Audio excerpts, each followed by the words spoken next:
Hello नमस्कार विद्यार्थियों। आप सभी का आपके अपने YouTube channel RS study point 10 में स्वागत है। प्यारे विद्यार्थियों, मैं हूं RS सर। मैं आज आपके लिए एक और नई वीडियो में लेकर आया हूं अति महत्वपूर्ण प्रश्न, पहली इकाई क्लास 12 जीव विज्ञान बायोलॉजी। इसमें दिए हुए प्रश्नों के बारे में बात करेंगे और आज से आपका ये नया बैच स्टार्ट होने जा रहा है, जिसमें हम सबसे पहले पहला प्रश्न देखते हैं यूनिट नंबर 1, जिसका नाम है जीवों में जनन। जिसका नाम है बच्चों जीवों में जनन। और देखते हैं जीवों में जनन जो आपके कौन कौन से प्रश्न इस पाठ के अंतर्गत आप पढ़ेंगे। तो चैप्टर फर्स्ट है जीवों में जनन। और देखते हैं इसमें पहला प्रश्न कौन सा है। तो आइए इस प्रश्न के बारे में बात करते हैं और पहला प्रश्न की तरफ बढ़ते हैं और देखते हैं कि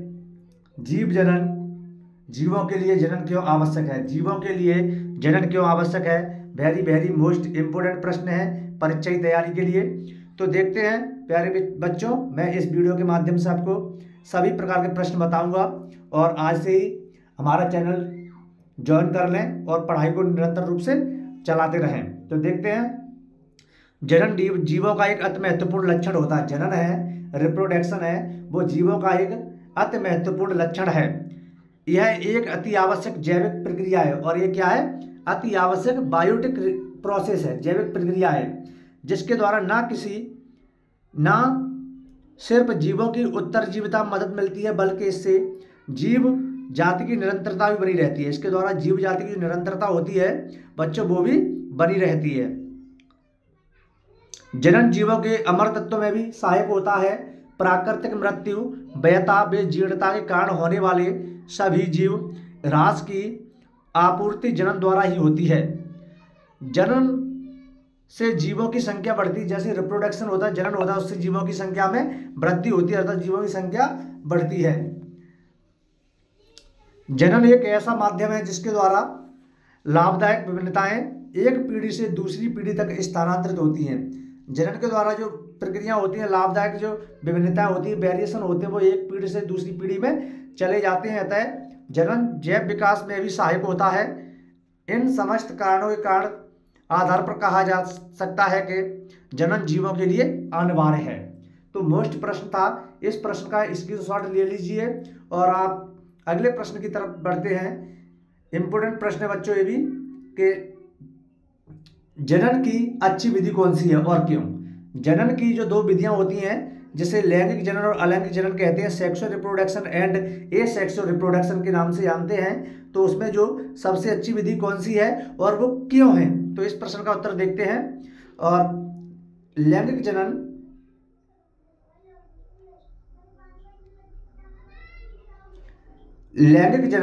सेक्सुअल रिप्रोडक्शन इंग्लिश में कहते हैं बच्चों से, को जनन की श्रेष्ठ विधि माना जाता है। लैंगिक जनन को जनन की श्रेष्ठ विधि माना गया है। लैंगिक जनन के दौरान गुणसूत्रों की अदला बदली होती है। जो लैंगिक सेक्सुअल रिप्रोडक्शन है, इसके द्वारा क्रोमोसोम होते हैं, गुणसूत्र होते हैं, उनकी अदला बदली होती है। जिससे जैसी अदला बदली हुई तो गैमीट में नए लक्षण विकसित होंगे और जो गैमीट होंगे उसमें नए लक्षण विकसित होते हैं तथा ये जीव का विकास होता है और नए जीव का विकास होता है जो अपने जनकों से अलग होते हैं। अतः लैंगिक जनन जैव विकास में सहायक होता है। किसमें सहायक होता है बच्चों? जैव विकास में सहायक होता है। लैंगिक जनन द्वारा जीवों के जीवित रहने के लिए अवसर अधिक होते हैं, क्योंकि आनुवांशिक विभिन्नताओं के कारण जीव अधिक क्षमतावान होता है। लैंगिक जनन से जीवों की संख्या भी बढ़ती है। अतः लैंगिक जनन ही जनन की सबसे अच्छी विधि मानी जाती है। लैंगिक जनन ही जनन की सबसे अच्छी विधि मानी जाती है। तो इंपोर्टेंट प्रश्न है बच्चों, इसको आप अच्छे तरीके से पेयर बना के यहां से स्टार्ट कर दीजिए। ये वेरी मोस्ट इंपोर्टेंट प्रश्न है, हर साल पेपर में आता है कि लैंगिक जनन द्वारा उत्पन्न संतति को क्लोन कहते हैं। क्यों? जो सेक्सुअल रिप्रोडक्शन होता है उसके द्वारा उत्पन्न जो संतति होती है उसे क्लोन कहते हैं, लेकिन कहते क्यों है, इसका रीजन देखते हैं। तो देखते हैं बच्चों, आकार और आनुवांशिकी रूप से एक समान जीव होते हैं, वो क्लोन कहलाते हैं। आकारिकी व आनुवांशिक रूप से एक समान जीव क्लोन कहलाते हैं। अलैंगिक जनन द्वारा उत्पन्न संतति आनुवांशिक व आकारिकी रूप से अपने जनकों के एकदम समान होती है, इसीलिए इसे क्लोन कहते हैं। तो कह सकते हैं कि आकारिकी व आनुवांशिक रूप से जो जीव होते हैं वो समान जीव क्लोन कहलाते हैं, और अलैंगिक जनन द्वारा उत्पन्न संतति आनुवांशिक आकारिकी रूप में अपने जनक से एकदम समान होते हैं, अपने जनक के जैसे ही होते हैं, तो इसे क्लोन कहते हैं। वेरी वेरी मोस्ट इंपोर्टेंट प्रश्न है बच्चों ये। अगला प्रश्न है, अलैंगिक जनन द्वारा बनी संतति लैंगिक जनन द्वारा बनी संतति से किस प्रकार भिन्न होती है। कह सकते हैं अलैंगिक जनन द्वारा बनी संतति लैंगिक जनन द्वारा बनी संतति से किस प्रकार भिन्न है, किस प्रकार अलग है। आंसर है बच्चों इसका अलैंगिक जनन यानी एसेक्सुअल रिप्रोडक्शन के द्वारा उत्पन्न संतान आनुवांशिक मतलब जेनेटिक्स व संरचनात्मक जेनेटिक एंड स्ट्रक्चरल रूप से जनक के समान होती है। किसके? अपने माता पिता के समान होती है, अर्थात अपने जनक को क्लोन होती है, अर्थात अपने जनक का क्या होती है? क्लोन होती है। इसके विपरीत लैंगिक जनन द्वारा उत्पन्न संतान आनुवांशिक रूप से जनन से भिन्न होती है, अलग होती है। तो ये अच्छा प्रश्न है बच्चों, इसे भी आप अपनी फेयर कॉपी में नोट कर लीजिए। यदि आपको स्क्रीनशॉट लेना है तो आप स्क्रीनशॉट ले लीजिए और आप अच्छे तरीके से फेयर बना लीजिए। यहीं से अपनी पढ़ाई स्टार्ट कर दीजिए, और हर रोज मैं इस चैनल के माध्यम से आपको एक यूनिट पढ़ाता हूँ। एक यूनिट 2 दिन में हो जाए, 3 दिन में हो जाए, इसी तरीके से 4-4, 5-5 प्रश्न मैं आपको कवर कराता हूँ, और बहुत अच्छे तरीके से मैं आपको पढ़ाता रहूँगा। आप सपोर्ट कीजिए, चैनल को अधिक से अधिक सब्सक्राइब कीजिए, अपने दोस्त मित्र रिश्तेदारों को भेजिए, जिससे उनकी भी पढ़ाई अभी स्टार्ट हो जाए। प्यारे बच्चों, ये आपकी परीक्षा की दृष्टि से वेरी वेरी मोस्ट इंपोर्टेंट प्रश्न है कि अलैंगिक जनन asexual reproduction and sexual reproduction के मध्य विभेद स्थापित कीजिए। मतलब अलैंगिक जनन और लैंगिक जनन के मध्य विभेद मतलब अंतर स्थापित कीजिए। कायिक जनन को प्रारूपीय अलैंगिक जनन क्यों माना गया है। तो देखते हैं, अलैंगिक जनन तथा लैंगिक जनन में कई अंतर पाए जाते हैं, लेकिन कुछ प्रमुख अंतर निम्नलिखित हैं। इस तरीके से इसमें अंतर पूछ रहे हैं, डिफरेंस पूछ रहा है, difference between sexual reproduction and asexual reproduction. तो देखते हैं इसमें सेक्सुअल रिप्रोडक्शन और एसेक्सुअल रिप्रोडक्शन में इंपोर्टेंट प्रश्न है। सबसे पहले देखते हैं, इसमें एक साइड पर लिखते हैं बच्चों सेक्सुअल रिप्रोडक्शन, इसे अलैंगिक जनन कहते हैं, एसेक्सुअल अलैंगिक जनन और सेक्सुअल रिप्रोडक्शन लैंगिक जनन। तो देखते हैं पहला पॉइंट इसमें क्या है बच्चों। पहला आपका पॉइंट होने जा रहा है, इसमें सिर्फ एक जनक भाग लेता है। अलैंगिक जनन होता है उसमें सिर्फ एक ही जनक भाग लेता है, और लैंगिक जनन है सेक्सुअल रिप्रोडक्शन है, इसमें नर तथा मादा दोनों भाग लेते हैं। लैंगिक जनन में सेक्सुअल रिप्रोडक्शन में नर और मादा मेल एंड फीमेल दोनों ही भाग लेते हैं। नंबर 2, एसेक्सुअल रिप्रोडक्शन होता है, इसमें युग्मक निर्माण व निषेचन का अभाव होता है, जिसमें गैमीट होता है, गैमीट का फॉर्मेशन व फर्टिलाइजेशन का अभाव होता है। फर्टिलाइजेशन माने होता है बच्चों निषेचन। अगला इधर देखते हैं, इसमें युग्मक निर्माण व निषेचन होता है। पॉइंट नंबर 3 है, यह जनक की कायिक कोशिका में होता है। जो अलैंगिक जनन है वह जनक की कायिक कोशिका में होता है। तो बच्चों आप इसे समझ के ही स्क्रीनशॉट लीजिए। पहले मैं इस प्रश्न को समझा रहा हूँ, समझने के बाद वीडियो को देखने के बाद मैं स्क्रीनशॉट देने का समय देता हूँ, फिर उसके बाद आप स्क्रीनशॉट लीजिए। यदि आप वैसे स्क्रीनशॉट ले लेंगे तो आपकी समझ में ही नहीं आएगा, फिर कहेंगे कमेंट बॉक्स में आएंगे सर समझ में नहीं आया, ये क्या होता है, ये क्या होता है। इसीलिए प्यारे बच्चों वीडियो को अंत तक देखिए, उसके बाद ही प्रश्न को अंत तक पढ़कर बाद में स्क्रीनशॉट लीजिए। प्रश्न नंबर इसमें तीसरा पॉइंट है, तो यह जनक की कायिक कोशिका में होता है। यह जनक की जो जनन कोशिका होती है, रिप्रोडक्शन सेल होती है, उसमें होता है।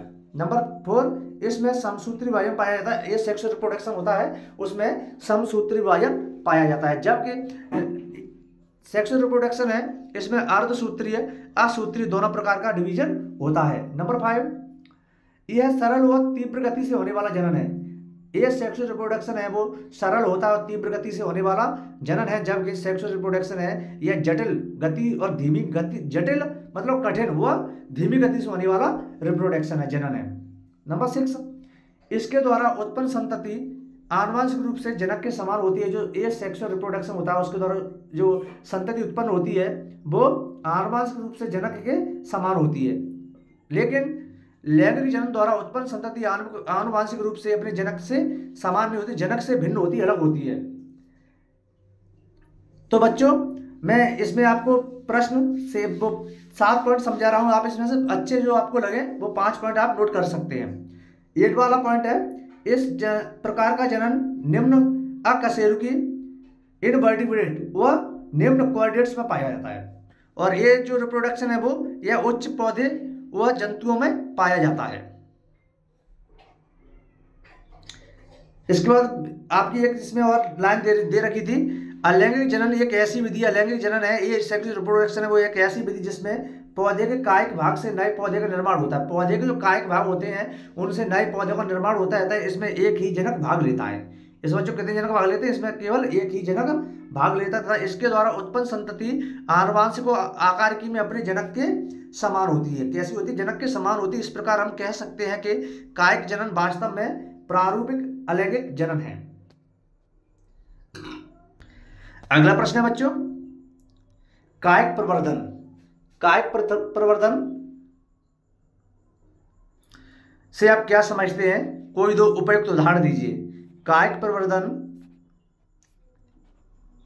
प्रवर्धन जनन एक ऐसी विधि है जिसमें पौधे के शरीर का कोई भी कायिक भाग प्रवर्धक का कार्य करता है। पौधे के शरीर का कोई भी कायिक भाग है जो प्रवर्धक की तरह कार्य करता है तथा नए पौधे में विकसित हो जाता है, और वह नए पौधे में विकसित हो जाता है। मात्र पौधे के कायिक अंग जैसे जड़, तना, पत्ती, कलिका आदि से नए पौधे का पुनर्जनन कायिक प्रवर्धन कहलाता है।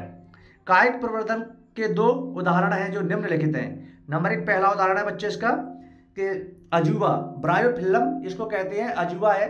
अजूबा के पौधों में पत्तियों के किनारों पर पादपकाय उत्पन्न होते हैं। जो अजूबा का पौधा होते हैं उसके पत्तियों के किनारे पर पादपकाय उत्पन्न होते हैं जो मात्र पौधे से अलग होकर, जो क्या है, मात्र पौधे से अलग होकर नए पौधे को जन्म देते हैं। जो मात्र पौधे से अलग होकर नए पौधे को जन्म देते हैं। नंबर 2 आलू के कंद में उपस्थित पर्व संधियां होती हैं, नोड्स पाई जाती हैं, ये कायिक प्रवर्धन में सहायक होती हैं।